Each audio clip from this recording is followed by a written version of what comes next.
ಮಧ್ಯಪ್ರಾಚ್ಯದಲ್ಲಿ ಯುದ್ಧದಾಹ ಮುಂದುವರೆದಿದ್ದು ರಾಜ್ಯದಲ್ಲಿ ಗ್ಯಾಸ್ ಸಮಸ್ಯೆ ಇನ್ನಿಲ್ಲದಂತೆ ಉಲ್ಬಣಗೊಂಡಿದೆ. ಯುಗಾದಿ ದಿನವೂ ಕೂಡ ಗ್ಯಾಸ್ಗೋಸ್ಕರ ಜನ ಪರದಾಟ ನಡೆಸ್ತಾ ಇದ್ದಾರೆ. ಗ್ಯಾಸ್ ಏಜೆನ್ಸಿ ಮುಂದೆ ಗ್ರಾಹಕರು ಕ್ಯೂ ನಿಲ್ತಾ ಇದ್ದಾರೆ.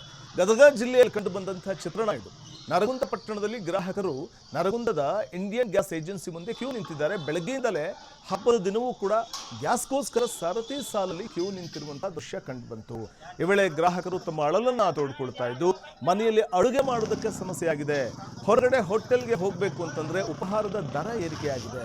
ಕೂಡಲೇ ಸರ್ಕಾರ ಆದಷ್ಟು ಬೇಗನೆ ಗ್ಯಾಸ್ ಸಿಲಿಂಡರ್ ಪೂರೈಕೆ ಮಾಡಬೇಕು ಅಂತ ಒತ್ತಾಯ ಮಾಡಿದ್ದಾರೆ.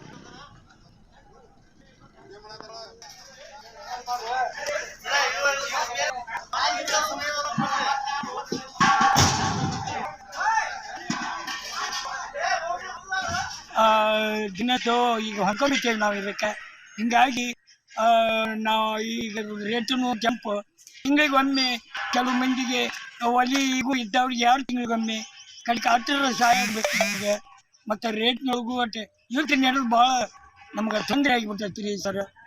ಯುದ್ಧದಿಂದ ನಿಮ್ಗೆ ತೊಂದರೆ ಆಗೈತಿ ಈಗ?